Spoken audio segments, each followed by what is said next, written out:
Ikaze nanone mbahaye ikaze ku ijambo ry'umwimerere. Karibu ku ijambo ry'umwimerere. Germain Muhirwa. Shalom Bashem Adonai Elohim Eloheyi Avraham Yitzhak Yaakov maze anachinu cholchim lilochot hayom.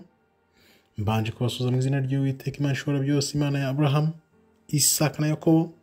Ese tugiye kureba iki uyu munsi? Niki tugiye kureba? Turebe ngo ubuhanuzi bw'abapapa 112 bumaze iminsi bucicikana hirya no hino. Mbere yo kwinjiramo rero ngusabe kanda like, share, subscribe. Kanda like tuzamuke kugira ngo inkuru igere ku bantu benshi. Nta kintu bigusaba no gukanda like gusa, ngaho kanda tugende ubundi twinjire muri inkuru turebe ibyayo.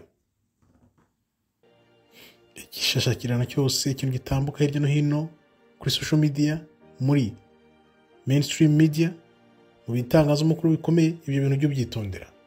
Ubuhanuzi rero ngo bw'abapapa 112 bukaba bunavuga n'ihirima rya Roma ngo bwatanzwe n'uwo bita ngo Mutagatifu Maraki wari umwepiskopi ngo w'Irlande.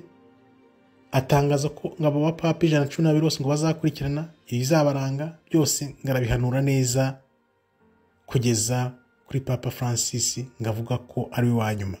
Ariko akanagaruka akavuga ngo bashobora kuzashyira mu ndi ngo w'agakingirizo cyangwa se uzaba nk'ikiraro kugira ngo yambukirweho bamugire nka Antikristo, nk'ibyabaye kuri Obama. Ibyabaye kuri Obama urabona ko twari tutarasobanukirwa, baramufashe bamushyiraho, bamusinyishira ubutinganyi, tujya gushiduka nyuma ibintu byose yarabirangije. None ibihwihwiswa bikavuga ko bashobora kuzashyiraho ngo umupapa w'umwirabura. Ibyo ntabwo napfa kubyemeza, gusa njye ndashaka kukubwira kuri ubu buhanuzi bavuga ngo bw'abapapa 112 ngo byarasohoye, ngo ibintu ngo byabaye byo nibyo kwitonderwa. Ngo rero Maraki ariwe bita ngo Mutagatifu Maraki yakoze ngo liste y'abapapa 112 ngo bari kubaho, ayikora mu 1139. Yayikoreye ngo Roma ubwo yahasuraga, ariko noneho byose ngo bigenda bisoza uko yabivuze. Ngiye nahise mbyita nka byandi bya Simpson, bavuga ngo ni Simpson, byose batekinika bamara kubitekinika bikaba uko babivuze. Urugero n'ibira bya Trump bavuze ngo baramurashe, kumbi narabisobanuye uko byagenze. Ira ni filime ni cinema yakaba ikomeye cyane. Ahubwo ngiye nkabyita ubuhanuzi bwa Satani, kuko kujya mbivuga hari ubuhanuzi bubiri bubangikanye. Hari ubuhanuzi bw'Imana n'ubuhanuzi bwa Satani. Ibyo bintu byabo rero niba barayipanze kera bakayipanga imyaka n'imyaka, bakagenda niba bapanga ko abapapa babashyiraho nyine, noneho bakazavuga ati dore uwo tuzatoranye ko bizaba bimeze, bagahita bigira ubuhanuzi. Urabyumva?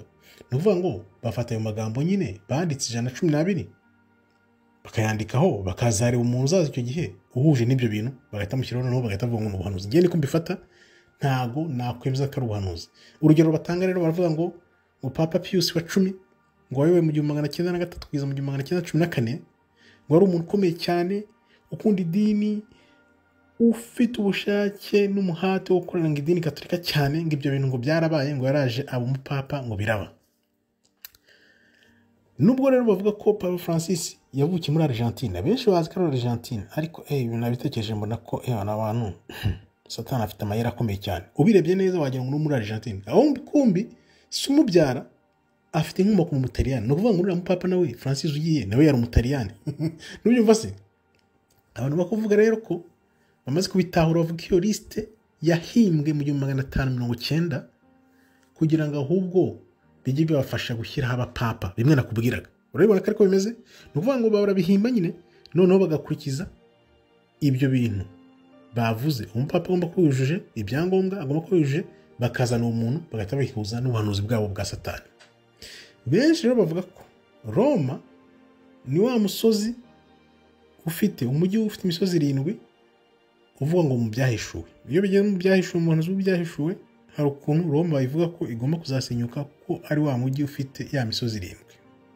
Ese ibi bintu by'ubuhanuzi bwa Maraki bw'abapapa 112 twabyemera, twabyizera? No, njye nakubwira no, ntubyizere, kuko ibintu byose baba barabipanze, barabibaze.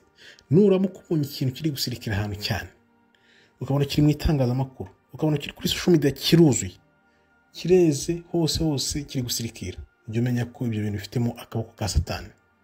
Ariko icyo nakubwira, cyo nakwizeza, bari gupanga amagorwa bazazana, noneho bagire ngo bashoje bwa buhanuzi bwabo bavuga, ariko wapi, ntago buzaba ari ubuhanuzi bw'Imana. Ibihe tugiye kwinjiramo hagiye kuba ibintu byinshi cyane bikomeye, kubera ko bafite ubuhanuzi bwabo bagomba kuzuza, yaba rwa rusengero bashaka kuzubaka, yaba ibya Roma, yaba umupapa bazazanaho, yaba ibya Antikristo, ibintu byinshi cyane, kugira ngo bazaje kugera muri 2030 barabyerereye. Nizo gahunda bafite rero. Urumva ko bagomba gukorera ku muvuduko nk'urumuri. Narabikubwiye, urabona turacyari muri 2025, nta nubwo umwaka urageramo hagati. Mbere yaho rero byabaye, none dore umupapa aragiye, uretse urebe n'ibindi bigiye gukurikira. Ibi byose rero bari kubikora kugira ngo bajishe, tuzatangira kubivumbura nitureba umupapa wenda bazashyiraho uko bazabigenza, uko bazabibaradinga, kugira ngo baharure inzira Antikristo. Wibuke ko uwo ni umujyo w'ubuhanuzi bwa Satani. Hagomba kuzabaho n'umujyo w'ubuhanuzi bw'Imana, nabwo nzasobanura, nzabyinjiramo nkabisobanura, noneho tukareba aho bitandira, kugira ngo bwa bwoko bw'Imana, yaba Yuda n'ubwoko 10 bwa buri muri Afurika, bukore inkoni imwe mu kuboko kw'Imana. Ibintu rero by'ubuhanuzi bwa Malaki, ngiye nakubwira nti bigendere kure. Niba utarunabizi, niba rutanye no kubyizera, ntago ari byo, ni ibintu bapanze kera, ahubwo kugira ngo bazatize abantu benshi mu buyobe, babajyane mwirimbukiro. Murakoze rero, Imana ikomeze barinde. Shalom, toda haba, tov meyod.